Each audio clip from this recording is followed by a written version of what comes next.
بسم اللہ الرحمن الرحیم۔ السلام علیکم دوستو، روایات کے مطابق جب امام حسین علیہ السلام نے مدینہ سے نکلنے کا ارادہ کیا تو رات کے وقت اپنی والدہ ماجدہ اور بھائی کی قبر پر حاضری دی اور نماز بجا لائی اور وداع کیا، اور صبح کے وقت گھر لوٹ آئے۔ امام حسین رضی اللہ تعالی عنہ نے مدینہ سے نکلنے سے پہلے جو وصیت لکھی تھی اس کا مضمون کچھ یوں تھا: میں اپنا وطن کسی شر و فساد پھیلانے اور ظلم و ستم کرنے کی خاطر نہیں چھوڑ رہا ہوں،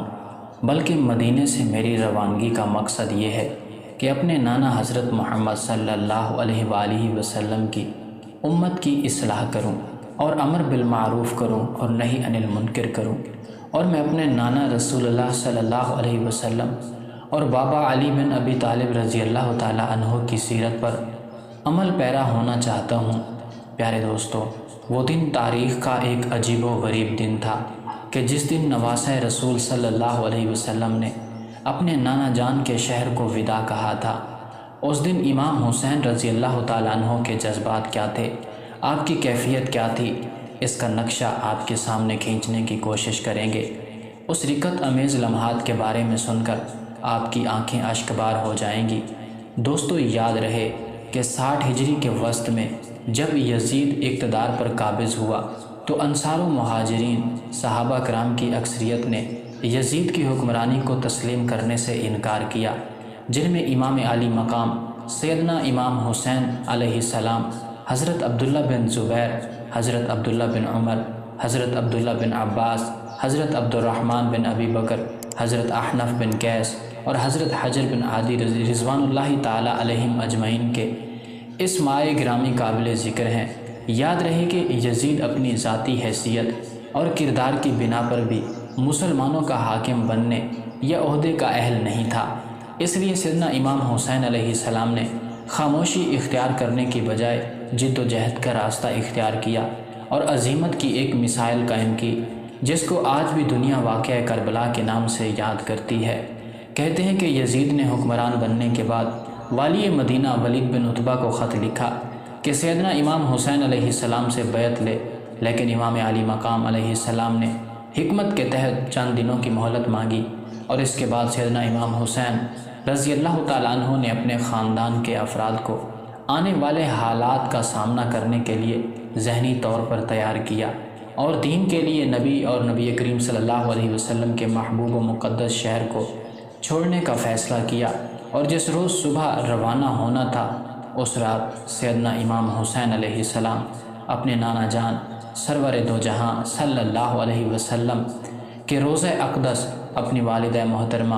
سیدہ کائنات طیب و طاہرہ رضی اللہ عنہا، اپنے برادر مکرم سیدنا امام حسن علیہ السلام امہات المومنین اور جنت البقیع میں مدفون اصحاب عظام رضوان اللہ علیہم اجمعین کی بارگاہ میں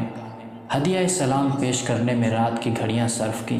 پیارے دوستو، خود ہی سوچ لیں کہ کسی کے لیے اپنا آبائی وطن چھوڑنا کتنا مشکل ہوتا ہے، لیکن آپ رضی اللہ تعالیٰ عنہ نے اپنے نانا کے دین کو بچانے کی خاطر یہ فیصلہ کیا کہ مدینے کو چھوڑا جائے، اور بالآخر 28 رجب المرجب 60 ہجری کو 82 افراد پر مشتمل قافلہ سیدنا امام حسین علیہ السلام کی قیادت میں مدینہ منورہ کو خیر باد کہہ کر مکہ مکرمہ کے لیے روانہ ہوا۔ یہ سفر دراصل ان نفوسان قدسیہ کے سفر کربلا کا نقطۂ آغاز تھا۔ کتب تاریخ و احوال کا تفصیلی مطالعہ کیا جائے تو معلوم ہوگا کہ سفر کے وقت آپ کی کیفیت قلبی کا عالم کیا تھا۔ سیدنا امام حسین رضی اللہ تعالیٰ عنہ نے مدینہ منورہ سے مکہ مکرمہ ہجرت کا فیصلہ کر لیا تھا، پھر ایک رات اپنے اہل و عیال اور عزیز و اقارب کو لے کر سامان سفر باندھ لیا۔ مسجد نبوی شریف روضہ رسول اللہ صلی اللہ علیہ وسلم پر حاضر ہوئے، نوافل ادا کر کے جو ہی چہرہ اقدس کی طرف پہنچے دست بدستہ سلام عرض کیا، بے ساختہ آنکھوں سے اشک جاری ہو گئے۔ جوار رسول اللہ صلی اللہ علیہ وسلم سے دوری اور مدینہ منورہ سے جدائی کے غم انگیز خیال نے آپ پر رکت طاری کر دی۔ یہاں آپ کا بچپن گزرا تھا، نانا جان کا شہر تھا، آپ اس گلشن کے پھول تھے، مگر اس شہر میں رہنا مشکل ہو گیا تھا۔ اسی شہر میں آپ کی والدہ کا مدفن تھا، آپ کے بھائی اسی شہر میں آرام فرما تھے۔ اس وقت امام حسین علیہ السلام کی کیفیت کیا تھی؟ وہ روزہ رسول پر اپنے جذبات و احساسات کا اظہار کر رہے تھے۔ نانا جان کے روبرو اپنا احوال بیان کر رہے تھے۔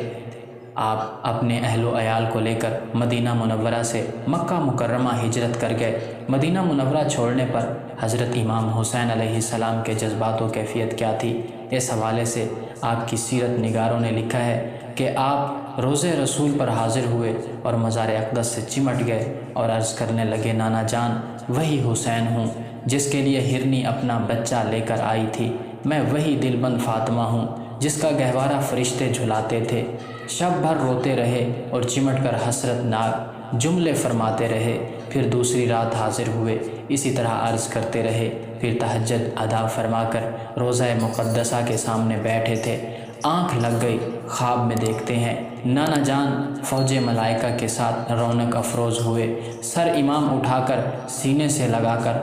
آنکھ چوم چوم رہے ہیں اور جھوم رہے ہیں اور فرما رہے ہیں، اے لخت جگر، ان قریب تم کربلا پہنچنے والے ہو اور وہاں سے بھوکے پیاسے شربت شہادت پی کر ملو گے۔ پیارے دوستو، ذرا سوچئے، امام عالی مقام مدینہ منورہ چھوڑتے وقت جب اپنے نانا جان صلی اللہ علیہ وآلہ وسلم کے روضہ انور پر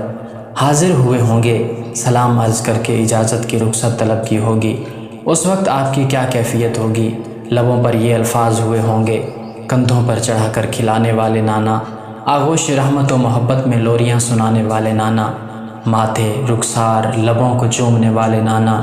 میرے ناز اٹھانے والے نانا، آج میرا حال دیکھیے، میں غمگین و پریشان ہوں، اشک بار ہوں، اس لیے آپ کا یہ مقدس شہر چھوڑ رہا ہوں، وہ شہر جو مجھے سب سے زیادہ عزیز ہے۔ کیا کروں، یہاں رہنا دشوار ہو گیا ہے، میں جا رہا ہوں، اجازت دیجیے۔ ادھر روضہ اقدس میں نازوں سے پالنے والے نانا جان کی کیا حالت ہوگی؟ یہ تصور دلوں کو پاش پاش کر دیتا ہے کہ دن کیسا دن تھا، سخت رنج و علم کا دن تھا کہ نواسہ نبی، جگر گوشہ علی، نور دیدہ زہرا جا رہا ہے اور ہمیشہ ہمیشہ کے لیے جا رہا ہے۔ پیارے دوستو، آخرکار امام حسین اپنے ساتھیوں کے ساتھ مدینہ سے اور اپنے عزیز و اقارب کے مرضی کے برخلاف مکہ کی طرف روانہ ہوئے۔ مکہ کے راستوں میں عبداللہ بن عدی سے ملاقات ہوئی۔ اس نے امام علیہ السلام کے ارادے کے بارے میں سوال کیا تو امام نے فرمایا، فی الحال مکہ جانے کا ارادہ کر چکا ہوں، وہاں پہنچنے کے بعد خدا سے آئندہ کی خیر و فلاح کی درخواست کروں گا۔ عبداللہ نے کوفہ والوں کے بارے میں انتباہ کرتے ہوئے امام سے مکہ ہی میں رہنے کی درخواست کی۔ امام حسین 5 دن بعد مکہ پہنچ گئے، جہاں اہل مکہ اور بیت اللہ الحرم کی زیارت پر آئے ہوئے حاجیوں نے آپ کا گرم جوشی سے استقبال کیا۔ امام حسین 3 شعبان سے 8 ذی الحج تک یعنی 4 مہینے سے زیادہ مکہ میں قیام پذیر رہے۔ مکہ میں آپ کی تشریف آوری کی خبر سن کر مکہ کے باسی نہایت خوشحال ہوئے اور صبح و شام آپ کے وجود مبارک سے فیض یاب ہوتے تھے۔ امام حسین اور ان کا قافلہ مکہ میں 4 مہینے 5 دن اقامت کے بعد بروز پیر 8 ذی الحج کو 82 افراد کے ساتھ مکہ سے کوفہ کی طرف روانہ ہوا اور یہی سفر پھر کربلا تک جا پہنچا، جہاں امام حسین رضی اللہ تعالیٰ عنہ کو اور ان کے ساتھیوں کو شہید کر دیا گیا۔ انا للہ و انا الیہ راجعون۔ پیارے دوستو، ہماری آج کی اس ایمان افروز ویڈیو کو شیئر ضرور کیجیے گا۔ ہم امید کرتے ہیں کہ آپ کو ہماری آج کی ویڈیو ضرور پسند آئی ہوگی۔ اگر آپ کو ہماری آج کی ویڈیو پسند آئی ہے تو سب سے پہلے تو اس کو لائک کیجئے اور اپنی رائے کا اظہار کمنٹ باکس میں ضرور کیجئے۔ آخر میں آپ سے ایک بار پھر درخواست ہے کہ ہمارے چینل کو ضرور سبسکرائب کر لیں اور ساتھ ہی لگے گھنٹی کے بٹن کو بھی کلک کریں تاکہ آپ کے پاس ہماری آنے والی مزید ویڈیوز کا نوٹیفیکیشن بر وقت ملتا رہے۔ اللہ تعالیٰ آپ کو جزائے خیر دے، آمین یا رب العالمین۔